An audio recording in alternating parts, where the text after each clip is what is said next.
Hi friends, എല്ലാവർക്കും my not ബുക്കിലേക്ക് സ്വാഗതം. അപ്പോൾ ഇന്നത്തെ വീഡിയോയിൽ നമ്മൾ പഠിക്കാൻ പോകുന്നത് ഡിഗ്രി ലെവൽ എക്സാമിന് വേണ്ടിയിട്ടുള്ള സയൻസിൻ്റെ പ്രീവിയസ് ക്വസ്റ്റ്യൻസ് ആണ്. ഇതിൻ്റെ ഫസ്റ്റ് പാർട്ട് നിങ്ങൾ കണ്ടു എന്ന് വിചാരിച്ചു. ഹായ് ഫ്രണ്ട്സ്, എല്ലാവർക്കും മൈ നോട്ട് ബുക്കിലേക്ക് സ്വാഗതം. അപ്പോൾ ഇന്നത്തെ വീഡിയോയിൽ നമ്മൾ പഠിക്കാൻ പോകുന്നത് ഡിഗ്രി ലെവൽ എക്സാമിന് വേണ്ടിയിട്ടുള്ള സയൻസിൻ്റെ പ്രീവിയസ് ക്വസ്റ്റ്യൻസ് ആണ്. ഇതിൻ്റെ ഫസ്റ്റ് പാർട്ട് നിങ്ങൾ കണ്ടു എന്ന് വിചാരിക്കുന്നു. അപ്പോൾ സെക്കൻഡ് പാർട്ടിൽ ഓരോ ക്വസ്റ്റ്യൻസും അതുപോലെ തന്നെ അതിൻ്റെ റിലേറ്റഡ് ഫാക്ട്സും നമുക്ക് പഠിക്കാം. ആദ്യത്തെ ചോദ്യം ഇതാണ്: yellow is the combination of dash primary colours. Answer അറിയാവുന്നവർക്ക് താഴെ കമൻറ്റ് ചെയ്യാം. Yellow is the combination of dash primary colours ഏതൊക്കെയാണ് വരുന്നത്? അപ്പോൾ ഇതിൻ്റെ answer option C, red and green. Red and green combine ചെയ്യുമ്പോഴാണ് we will get yellow colour. അപ്പോൾ ഈ ഒരു പ്രൈമറി കളേഴ്സ് എന്ന് പറഞ്ഞാൽ ഏതൊക്കെയാണ്? പ്രൈമറി കളേഴ്സ് എന്ന് പറയുന്നത് റെഡ്, ബ്ലൂ, ഗ്രീൻ എന്നിവയാണ് പ്രൈമറി കളേഴ്സ് വരുന്നത്. സെക്കൻഡറി കളേഴ്സ് എന്ന് പറഞ്ഞാൽ the colours that can be produced by the primary colours. By mixing primary colours നമുക്ക് പ്രൊഡ്യൂസ് ചെയ്യാൻ പറ്റുന്നതാണ് secondary colours. And which are the secondary colours? ഇപ്പോൾ ഈ ഓപ്ഷനിൽ ചോദിച്ചാൽ, ഈ ക്വസ്റ്റ്യനിൽ ചോദിച്ചാൽ യെല്ലോ ഒരു സെക്കൻഡറി കളറാണ്. And that is obtained by red and green combination. And red and blue combination ഉണ്ട്. അങ്ങനെ വരുന്നതാണ് ഏത്? Magenta colour. അതുപോലെ ബ്ലൂ ആൻഡ് ഗ്രീൻ കോമ്പിനേഷൻ ഉണ്ട്. ബ്ലൂ ആൻഡ് ഗ്രീൻ കോമ്പിനേഷനിൽ വരുന്നതാണ് ഏത്? സിയാൻ.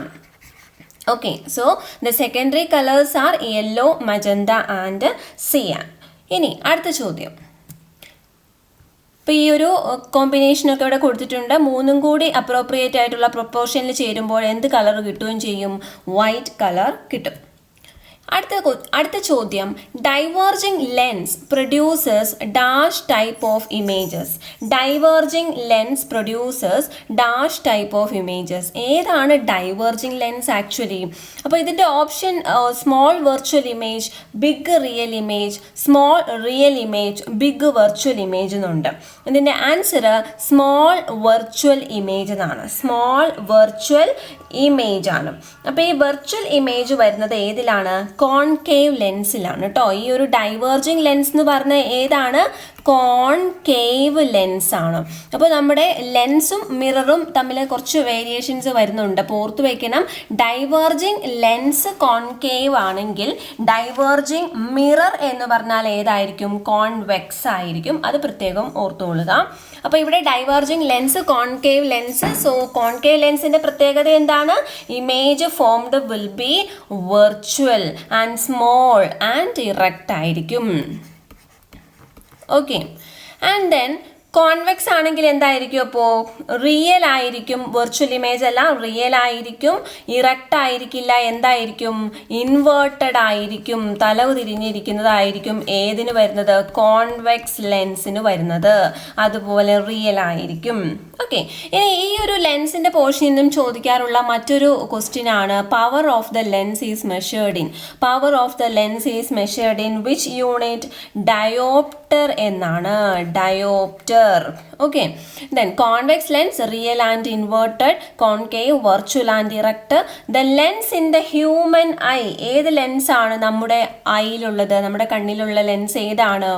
കോൺവെക്സ് ലെൻസ് ആണ്, അല്ലെങ്കിൽ കൺവേർജിങ് ലെൻസ് ആണ്. കോൺവെക്സ്. ഓക്കെ, അപ്പോൾ ആ ഒരു പേരിൽ തന്നെ കൺവേർജിങ്ങിൻ്റെ ഇത്രയും പോർഷൻ ഉണ്ട്. അപ്പോൾ അതങ്ങ് ഓർത്താലും മതി. കോൺവെക്സ് ആണ് കൺവേർജിങ് ലെൻസ്. ഇൻ മൈക്രോസ്കോപ്പ് ഏതാണ് വരുന്നത്? മൈക്രോസ്കോപ്പിൽ, അതുപോലെ ടെലിസ്കോപ്പിൽ, അതിലൊക്കെ വരുന്ന ഏതാണ്? കോൺവെക്സ് ലെൻസ് ആണ് മൈക്രോസ്കോപ്പിലും ടെലിസ്കോപ്പിലും ഒക്കെ വരുന്നത്. സോളാർ കുക്കർ, അതുപോലെ പ്രൊജക്റ്റ് ലാമ്പ്, ഷേവിംഗ് മിറേഴ്സിലുള്ള ലെൻസ്. ഓക്കെ, അപ്പോൾ അതിലൊക്കെ വരുന്നത് ഏതാണ്? ഈ പറഞ്ഞ പോലെ കാർ ഹെഡ്ലൈറ്റ് ഉണ്ടല്ലോ, കാർ ഹെഡ്ലൈറ്റിൻ്റെ ബൾബ്, അതുപോലെ ഈ ഡെന്റിസ്റ്റുകളുടെ കയ്യിലുള്ള ഒരു മിറർ ഇതുണ്ടല്ലോ, ആ ഒരു ലെൻസ്, അതൊക്കെ എന്താണ് വരുന്നത്? കോൺകേവ് ആണ്. സോളാർ കുക്കർ മുതൽ താഴത്തേക്ക് വരുന്നതാണ് കോൺകേവ് ലെൻസ് വരുന്നത്. The process used to produce ammonia is. Ammonia നിർമ്മിക്കാൻ ഉപയോഗിക്കുന്ന ആ പ്രോസസ്സ് ഏതാണ്? Contact process, Haber process, chlor alkali process, Creighton process. ഇതിലേതാണ് അമോണിയ പ്രൊഡ്യൂസ് ചെയ്യാൻ ഉപയോഗിക്കുന്നത്? വളരെ ഫേമസ് ആയിട്ടുള്ളതാണ് അല്ലേ? ഏതാണ്? ഹേബർ പ്രോസസ് ആണ്. Haber process. അപ്പോൾ ഇതിൽ കോണ്ടാക്ട് പ്രോസസ്സ് എന്ന് പറഞ്ഞാൽ ശരിക്കും എന്തിൻ്റെ നിർമ്മാണത്തിനുള്ളതാണ്? For the manufacture of sulphuric acid ആണ്. കോണ്ടാക്ട് പ്രോസസ്സ് ഏതിൻ്റെയാണ്? സൾഫ്യൂരിക് ആസിഡ് അല്ലെങ്കിൽ H2SO4ൻ്റെ മാനുഫാക്ചർ ആണ് കോണ്ടാക്ട് പ്രോസസ്സ്. ഇനി ബെസെമർ പ്രോസസ്സ്. ബെസെമർ പ്രോസസ്സ് സ്റ്റീലിൻ്റെ മാനുഫാക്ചർ ആണ്. ഓസ്റ്റ്വാൾഡ് പ്രോസസ്സ് ഉണ്ട്. Ostwald process is for nitric acid. Nitric acid produce ചെയ്യാൻ വേണ്ടിയിട്ടാണ്. നൈട്രിക് ആസിഡ് അല്ലെങ്കിൽ HNO3. Hall Heroult process. Hall Heroult process ഇവിടെ ഒരു അലൂമിനിയത്തിൻ്റെ AL അങ്ങനെ ഓർക്കുക, അലൂമിനിയം പ്രൊഡ്യൂസ് ചെയ്യാനുള്ളതാണ്. ഇൻഡസ്ട്രിയലായിട്ടത് പ്രൊഡ്യൂസ് ചെയ്യാനുള്ളതാണ്. ഇനി ബോഷ് പ്രോസസ്സ്. ബോഷ് പ്രോസസ്സ് എന്തിനാണ്? Industrial production of hydrogen. Then Dow process. ഈ ഡൗ പ്രോസസ്സ് എന്ന് പറഞ്ഞാൽ മഗ്നീഷ്യം എക്സ്ട്രാക്ട് ചെയ്യുന്ന പ്രോസസ്സാണ് ഏത്? ഡൗ പ്രോസസ്സ്. അതും ഡൗൺസ് പ്രോസസ്സുമായിട്ട് മാറിപ്പോരുത്.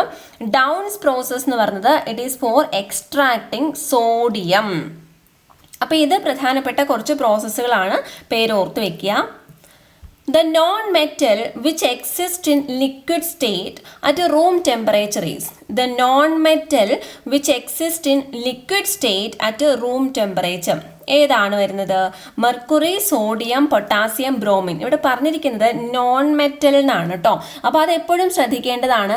കാരണം the metal which exist in liquid സ്റ്റേറ്റും ചോദിക്കും, the non metal which exist in liquid state room ടെമ്പറേച്ചറും ചോദിക്കും. നോൺ മെറ്റൽ എന്ന് പറഞ്ഞാൽ അത് ബ്രോമിൻ ആണ്. നോൺ മെറ്റൽ അഥവാ അലോഹം. ഓക്കെ, അതാണ് എന്ത്? ബ്രോമിൻ. അത് നോർമൽ ടെമ്പറേച്ചറിൽ, റൂം ടെമ്പറേച്ചറിൽ അത് ലിക്വിഡ് സ്റ്റേറ്റിലായിരിക്കും. ആൻഡ് ഈ പറഞ്ഞ പോലെ ഏതാണ് metal at room, metal in the state of liquid at room temperature എന്ന് ചോദിച്ചാൽ that is mercury. Okay, and what is called quicksilver. Quicksilver എന്താണ്? മെർക്കുറി. മെർക്കുറീനെ ഡിനോട്ട് ചെയ്യുന്ന HG എന്നാണ് അല്ലേ? മെർക്കുറിയാണ് ക്യുക്ക് സിൽവർ. അപ്പോൾ ഏറ്റവും കുറഞ്ഞ ദ്രവണാങ്കം അല്ലെങ്കിൽ ലോവസ്റ്റ് മെൽറ്റിംഗ് പോയിന്റ് ഉള്ള മെറ്റൽ ഏതാണ്? Okay, the metal with lowest melting point. അപ്പോൾ അതിൻ്റെ മെൽറ്റിംഗ് പോയിന്റിൻ്റെ മലയാളം എന്താണ്? ദ്രവണാങ്കം. ആ ദ്രവണാങ്കം ഏറ്റവും കുറവുള്ളത് ഏതിനാണ് വരുന്നത്? മെർക്കുറിക്കാണ്. Then liquid metal at room temperature നമ്മൾ ഓൾറെഡി പറഞ്ഞു കഴിഞ്ഞാണ്, മെർക്കുറിയാണ്. ഈ പറഞ്ഞ പോലെ ഇതുപോലെ തന്നെ ഇതുമായിട്ട് ബന്ധപ്പെട്ട് കുറച്ച് ക്വസ്റ്റ്യൻസ് ചോദിക്കാറുണ്ട്. അതായത് വാട്ടറുമായിട്ട് റിയാക്ട് ചെയ്യും എന്നുള്ളതുകൊണ്ട് അത് മണ്ണെണ്ണയിൽ സൂക്ഷിക്കുന്ന അല്ലെങ്കിൽ കെറസിനിൽ സൂക്ഷിക്കുന്ന രണ്ട് മൂലകങ്ങളുണ്ട് അല്ലെങ്കിൽ മെറ്റൽസ് ഉണ്ട്. ഏതൊക്കെയാണത് മണ്ണെണ്ണയിൽ സൂക്ഷിക്കുന്നത്? സോഡിയവും പൊട്ടാസ്യവും. സോഡിയവും പൊട്ടാസ്യവും. പിന്നെ ആ ഒരു ഇതൊക്കെ ഓർത്തു വയ്ക്കാം. നമ്മൾ മെർക്കുറിയുടെ കാര്യം പറഞ്ഞപ്പോൾ മെർക്കുറിയാണ് സാധാരണ നമ്മുടെ തെർമോമെട്രിക് ഫ്ലൂയിഡായിട്ട് ഉപയോഗിക്കുന്നത്, അതും ചോദിച്ചിട്ടുണ്ട്. അടുത്തത് the fifth state of matter is. Fifth state of matter, പദാർത്ഥത്തിൻ്റെ അഞ്ചാമത്തെ സ്റ്റേറ്റ് ഏതാണ്? Plasma, magma, Bose Einstein condensate, fermionic condensate. ഇതിലേതാണ് ഫിഫ്ത്ത് സ്റ്റേറ്റ് ഓഫ് മാറ്റർ എന്ന് പറയുന്നത്? and that is Bose-Einstein condensate. Bose-Einstein condensate. അപ്പോൾ സ്റ്റേറ്റ്സ് ഓഫ് മാറ്റർ ഏതാണ്? States of matter നമ്മൾ fifth state of matter ആണ് ബോസ്-ഐൻസ്റ്റീൻ. അപ്പോൾ ഫസ്റ്റത്തെ ഏതാണ്? നമുക്കറിയാം ഏതാണ്? സോളിഡ് അല്ലേ? ഖരാവസ്ഥ. സോളിഡ്. അതുപോലെ അടുത്തതാണ് എന്ത് വരുന്നത്? ലിക്വിഡ്. അതാണ് അടുത്ത സ്റ്റേറ്റ് വരുന്നത്. തേർഡ് സ്റ്റേറ്റ് ഏതാണ്? ഗ്യാസ് ആണ്. And fourth state is plasma. And the fifth state is Bose-Einstein condensate. അടുത്തത് ഈ സിക്സ്ത് ആണ് ശരിക്കും ഫെർമിയോണിക് കണ്ടൻസേറ്റ് ആയിട്ട് കൺസിഡർ ചെയ്യുന്നത്. അതുപോലെ സെവൻത്ത് ആയിട്ട് നമ്മൾ പറയുന്നത് എന്താ? ക്വാർക്ക് ഗ്ലൂവോൺ പ്ലാസ്മയാണ് സെവൻത് സ്റ്റേറ്റ് ആയിട്ട് കൺസിഡർ ചെയ്യുന്നത്. അപ്പോൾ solid, liquid, gas, plasma, Bose-Einstein, fermionic condensate and quark gluon plasma. ഇത്രയാണ് വരുന്നത്. ഈ ഒരു ഓർഡർ ഓർത്ത് വയ്ക്കാം.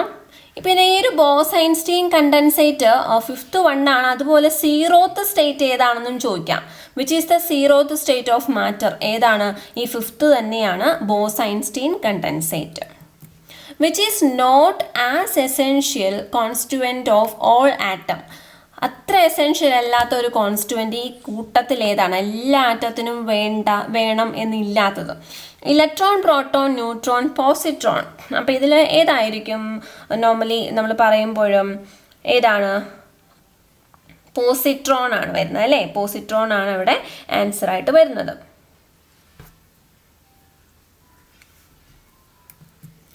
ആറ്റം എന്ന വാക്കിൻ്റെ അർത്ഥം തന്നെ എന്താണ്? ആറ്റം എന്ന വാക്കിൻ്റെ അർത്ഥം തന്നെ എന്താണ്? ഇൻവിസിബിൾ എന്നാണ്. Invisible.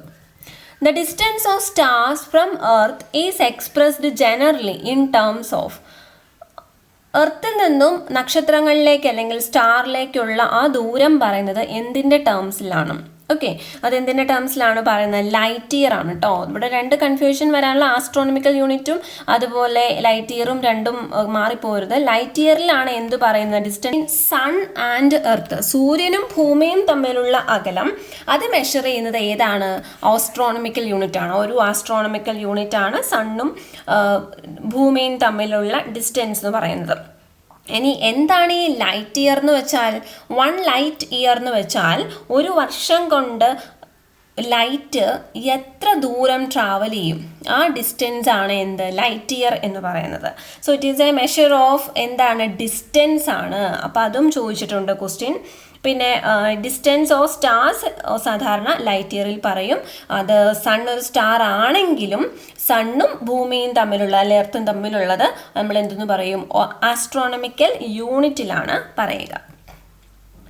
Okay. High boiling point of water is due to. High boiling point of water, വെള്ളത്തിൻ്റെ നമുക്കറിയാം ബോയിലിംഗ് പോയിന്റ് 100 ഡിഗ്രി സെൽഷ്യസ് ആണ്. ബോയിലിംഗ് പോയിന്റ് കൂടുതലായിരിക്കാൻ കാരണം എന്താണ്? ഇതിനകത്ത് പറഞ്ഞിരിക്കുന്നതിൽ വാട്ടർ മോളിക്യൂൾസിൻ്റെ വീക്ക് ഡിസോസിയേഷൻ ആണോ, ഹൈ ഡിസോസിയേഷൻ ആണോ, hydrogen bonding among the water molecules ആണോ, van der Waals forces of attraction among the molecule ആണോ? So it is answer C, option C, hydrogen bonding among the water molecules. അപ്പോൾ water molecules തമ്മിലുള്ള hydrogen bonding strong ആയതുകൊണ്ടാണ് അതിനെ വേർതിരിക്കാൻ അല്ലേ? അപ്പോൾ high boiling point വേണ്ടി വരുന്നത്. What is the boiling point of water then? Boiling point of water is നമുക്കറിയാം എത്രയാണ്? 100 ഡിഗ്രി സെൽഷ്യസ് ആണ്. പ്രഷർ കുക്കറിൽ ബോയിലിംഗ് പോയിന്റ് ഓഫ് വാട്ടർ എത്രയാണ്? അങ്ങനെയും ചോദിച്ചിട്ടുണ്ട്. പ്രഷർ കുക്കറിൽ boiling point of water 120 degree Celsius ആണ്. The temperature at which water has least volume and high density. ഏറ്റവും കുറച്ച് വോളിയവും ഹൈ ഡെൻസിറ്റിയും ഉള്ളത് ഏത് ടെമ്പറേച്ചറിലാണ്? 4 ഡിഗ്രി സെൽഷ്യസ്. 4 ഡിഗ്രി സെൽഷ്യസിൽ വാട്ടറിന് ഏറ്റവും കുറച്ച് വോളിയം മതി, അതുപോലെ ഡെൻസിറ്റി വളരെ കൂടുതലുമാണ്. അപ്പോൾ ഈ ഒരു ക്വസ്റ്റ്യൻസ് ഒക്കെ നേരത്തെ ചോദിച്ചിട്ടുള്ളതാണ്. അപ്പോൾ എല്ലാവരും നോട്ട് ചെയ്യാം. അപ്പോൾ എല്ലാവർക്കും ഈ ഒരു സീരീസ് ഇഷ്ടപ്പെടുന്നുണ്ടെന്ന് വിചാരിക്കുന്നു. അപ്പോൾ എല്ലാവർക്കും ഇഷ്ടപ്പെട്ടെങ്കിൽ താഴെ ഒരു കമൻറ്റ് തരിക, അതുപോലെ ഒരു ലൈക്ക് തന്നും എന്നെ സപ്പോർട്ട് ചെയ്യാനും പ്രതീക്ഷിക്കുന്നു. Thank you so much.